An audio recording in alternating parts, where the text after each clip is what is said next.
Hello, and welcome to episode 22 of the Queen's Lariat podcast.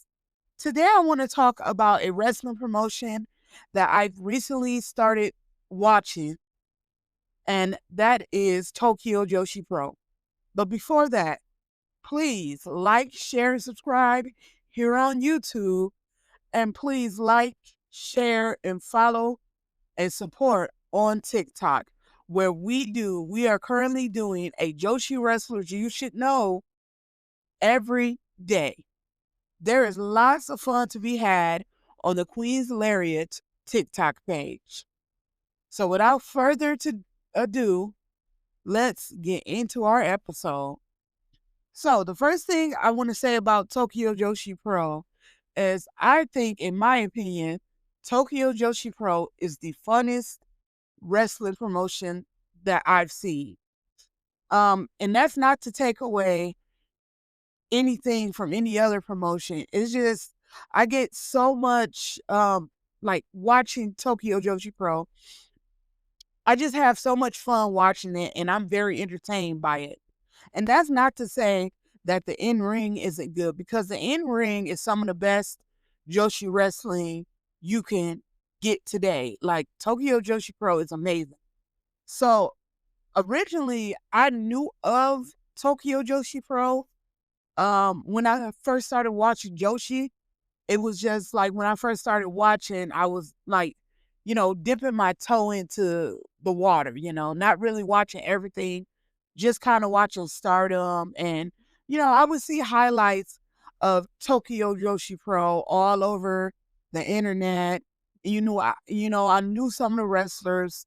I've seen a match or two from Tokyo Joshi Pro, but nothing really serious. So over the last month or two, I've really been like buckling down, watching more Tokyo Joshi Pro. And like I said, it is so fantastic. It is so entertaining. The matches have been very, very good.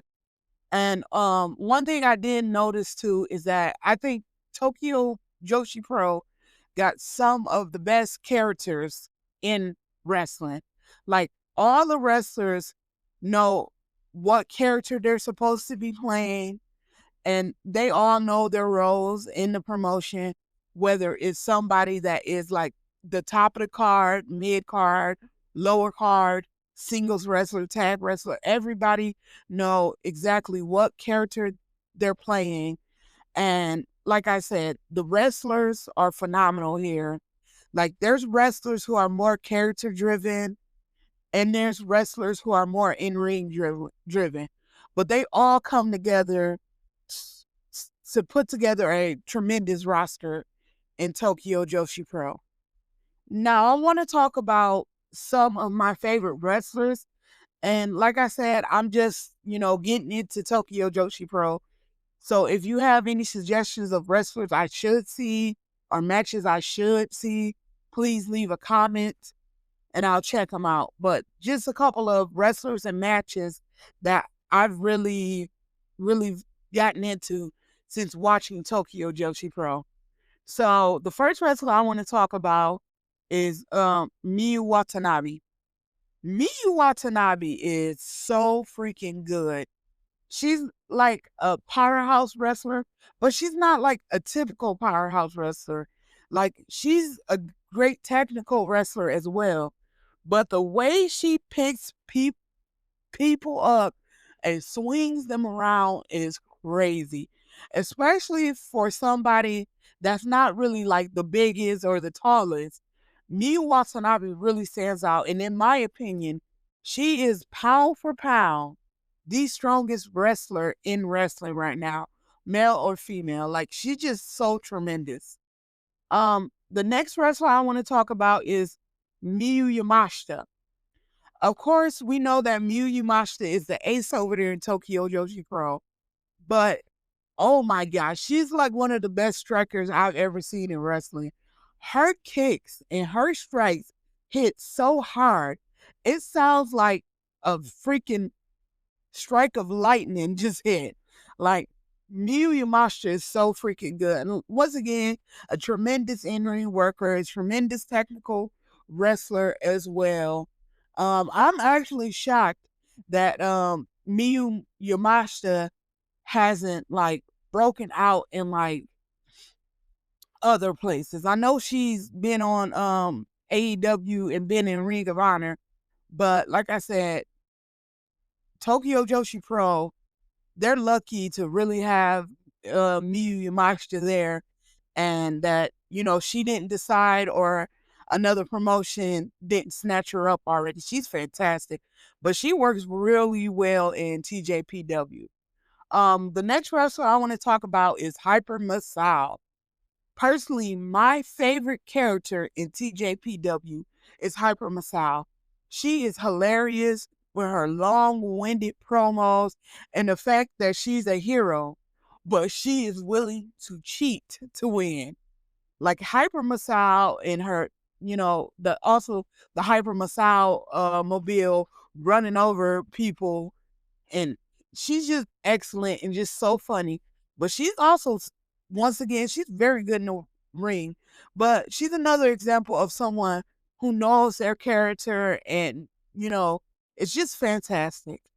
And then the last person I want to talk about is Shoko Nakajima. Big Kaiju is one of the standout wrestlers over there in TJPW. I know she's like one of the veterans. She's also the MLW. I forgot what championships she's holding over there, but she's a champion over in MLW.